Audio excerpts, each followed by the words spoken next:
Bonjour, nous sommes dans mon atelier, qui est en général un atelier éducatif, mais qui s'est transformé en atelier de masques. Et oui, nous manquons de masques, nous manquons de tests, l'hôpital a été en grande difficulté. Nous avons été obligés de passer par l'état d'urgence et le confinement, ce qui est le contraire de la démocratie et de la liberté.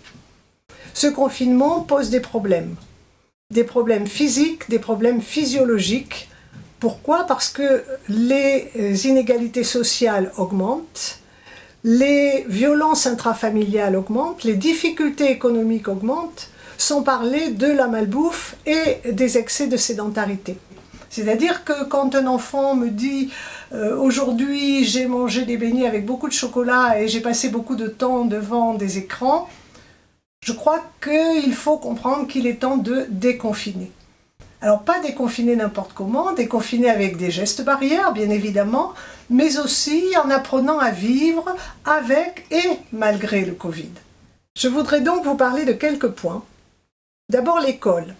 La mairie doit fournir des moyens matériels et du personnel municipal d'appui à l'école. Et je voudrais reprendre la formule récente que m'a donné un fontenaisien.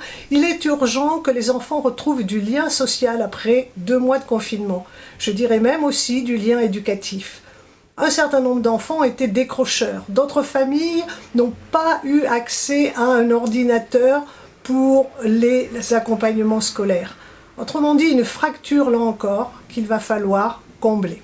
Alors, le deuxième point sur lequel je voudrais intervenir, c'est qu'on nous parle d'un été semi-confiné, ce qui veut dire cantonné, ce qui veut dire qu'il faut penser à la question des accueils de loisirs, d'abord pour les enfants dont les parents travaillent et peut-être aussi pour d'autres enfants dont le logement n'est pas très favorable aux vacances d'été.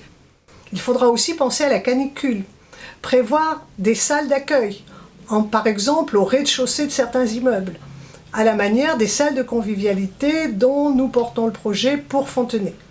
Il n'y aura pas de fête de la ville, et sans doute pas de fête du 14 juillet. 100 000 € d'économies, auxquelles s'ajoutent les économies que l'on fait du fait de la fermeture des écoles, du fait de la fermeture des crèches et des accueils de loisirs.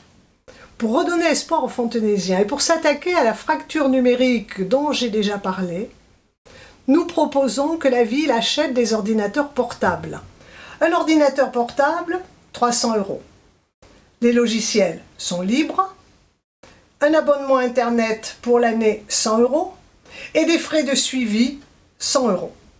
Un poste, 500 €.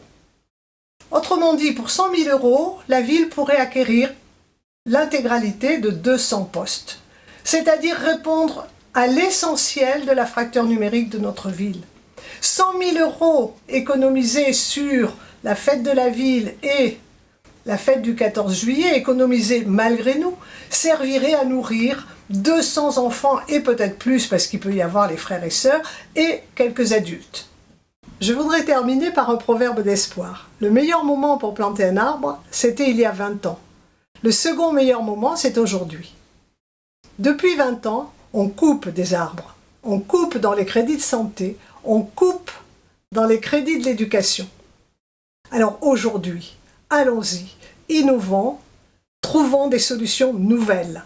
Vous pouvez compter sur nous.